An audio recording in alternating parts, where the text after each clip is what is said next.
Let's get into the hockey doc here with Fill in the Blank. I got 4 questions for you guys, starting with this one. I want one firm answer. The best landing spot for Oliver Ekman-Larsson is blank, Jason. No, it's funny. I was looking at teams, and there's not a lot of obvious answers, but I think teams that could use him are probably teams that aren't near the top yet, but ones that are thinking they're going to get close. So I was saying Buffalo or Detroit. Frank? I like Frank's 1 year deal, 1 year idea, though. I don't know, man. If I was him, I'd be so tempted to go to a team like Tampa. I don't even care what the money's like. Like I said, you've made plenty. Sign a 1 year deal, even if they're like, we can only give you $3 million, and go in there and be the guy that replaces Ian Cole or whoever it is. Ian Cole made, I think $3 million last year. $3 million on the dot. Be the left shot guy that goes in there and replaces him. They've got a bunch of right shot guys. I know they have left shot too, but like, go to Tampa. I'll throw you this one. Geographically, stay in a similar spot. What about the Seattle Kraken? They could have a little bit to throw around. They could use a D-man. Stay nice and close. Try to stick it to the Canucks next year. Hey, now here, what about Carolina? Oh, that's interesting. My one thing with Ekman-Larsson is, I'm just curious, does the pilot light burn bright enough, constant enough? That's my question. Yeah.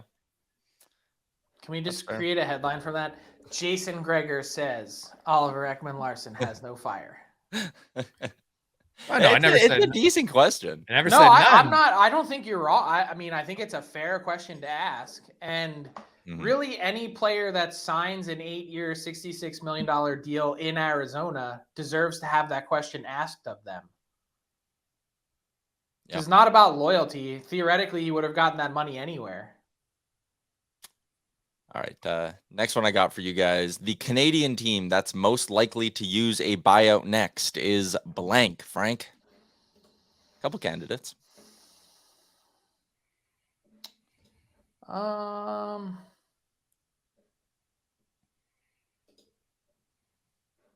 Just looking at one specific buyout. No. Doing some math on the air. Yeah, I don't. Who would your candidates be? So just looking at our friends at Cap Friendly, they have their popular buyout section. Matt Murray's on that list. Kyler Yamamoto's on that list. Mike Hoffman, Joel Armia in Montreal. So those are kind of the 3 teams you'd be looking at. Yeah, I was going to guess the Canadians and say Joel Armia. So just a quick rundown on those players. My sense is the Oilers know already and have in their pocket that they have someone that'll take Yamamoto for free. So that's one. Matt Murray, I believe, is an LTIR candidate. Could go there and end out his contract. And then Mike Hoffman, the Canadians are also similarly looking to move him for nothing. So he'll be an addition to my next trade targets board. So Hoffman's buyout isn't prohibitive, but it's also like, if you're the Habs and you're probably not going to be a playoff team next year, it's easier to just bite the bullet if you can't move him for nothing and just have the year play out and maybe use him as a trade chip later. So you're saying Montreal. Jay, who's your pick? Well, my pick would probably be no one, but if I have to pick one, I think the health of Matt Murray, because I agree with Frank. Yamamoto's, there's a much more realistic chance he's traded.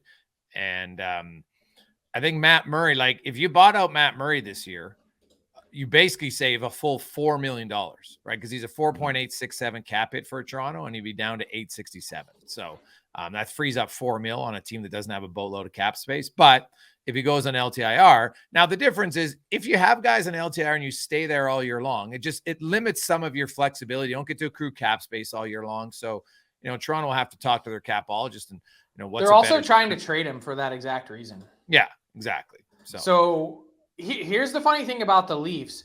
I don't even think he's the most interesting buyout. I know who you're going to say, and I'm excited. TJ Brody. Oh man, he's on my screen right now. I was looking at that bout. I was going to ask you about him. Yeah, so because of the way his contract is structured, he has a $0 buyout for this upcoming season. So it's 0 this year and then 2.5 next year, which if the cap isn't increasing by more than $1 million this year, it's probably in the $7 million range next year. And so if you can get off of TJ Brody and clear $5 million, like right off the books, no dead cap hit for this next season, I think you punt it down the road for a year and do that. My only question is, because Brad Treliving comes over from Calgary and would also really know TJ Brody's game well, is that something that he's willing to do, or is he just going to ride it out for the year again? It's so tempting to just be like, I can get through this year and have no penalty moving forward. But it's also not a make or break year for the Leafs, but it feels like, obviously the pressure is mounting. The problem is then going out and replacing TJ Brody, right? Like, because then, yeah, it's great to have a $0 cap hit. What are you going to do with that $5 million to make your team better? Yeah. You're still going to need a body on defense. It's not a great free agent market to just go spend $5 million on someone else, right? No, it would have to be on the trade front. Yeah. Interesting. TJ Brody, yeah, that is the guy I was looking at. Let's go. A couple more teams I want to ask you guys about. We know Gabriel Landeskog won't be playing this upcoming season for the Colorado Avalanche, which means they have LTIR money they can spend. The best fit on the trade or free agent market for the Avs to use that Landeskog cap space on is blank, Jason. Who should they be targeting? Man, that's a really good question. They'd love a second line center, and there's Kevin Hayes is out there. We know that he's eligible, but that's a pretty big cap hit. Now, if Philly is going to retain some salary, if you get Kevin Hayes at 5.5 or 5, well, all of a sudden, that's probably a lot better. I don't see a lot of great free agent center signings, honestly, that I think are good fits. So I probably have to go with Hayes because I think that's maybe the most realistic one. How about they already have the guy on their roster and they should just re-sign him in JT Compher? Yeah, it's true. 28 years old, 17 goals, 52 points last year. You know him. He's probably the best second-line center option on the board. And now you have increased cap space due to the Landeskog LTIR.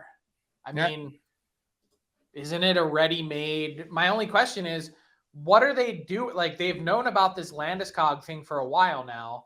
Mm-hmm. What is Chris McFarland cooking up that we don't know about?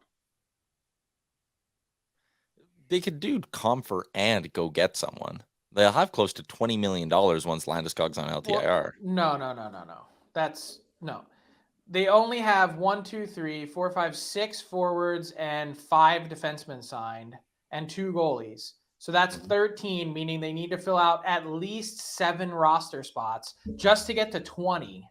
7 over $20 million. Let's say you spend 5.5 on Compher.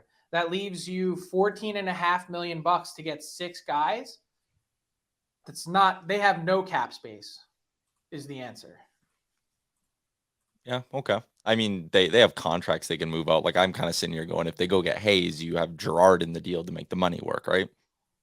Yeah, they could get creative. The Flyers they're not ready to take on a guy like Girard.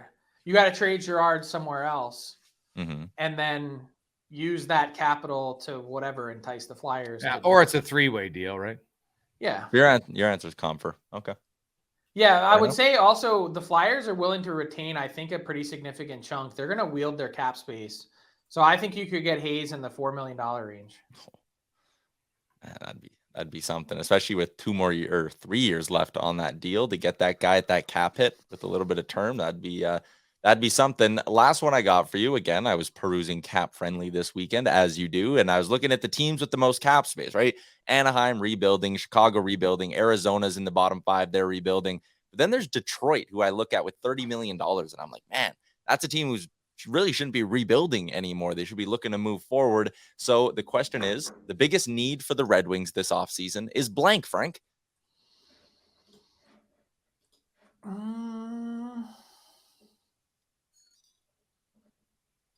think they need more scoring, don't they? Probably. They definitely need more defense. Like, Mo Sider's good, and I think Ben Sherratt was pretty underwhelming. I think Jake Wallman and Oli Mata are sort of on an ideal team and a strong playoff team. Those guys are both bottom pair guys. The Wings are paying them more than that. Yeah. So I still think they need a number 2 defenseman, and they need more scoring punch. I think they've got their goalies weren't good last year, but I think they've got the goalie part figured out in the future. So maybe not as pressing of a need, but I mean, man, Alex DeBrincat, that'll look pretty good. Mm-hmm. Jay, biggest need for the Red Wings? To me, all day long, they need goal scoring. They're like 25th in goals. They were better in goals against than they were in goals for. So I'm going to say they need scoring. DeBrincat obviously is a guy that would help it in that regard. There's, you know what?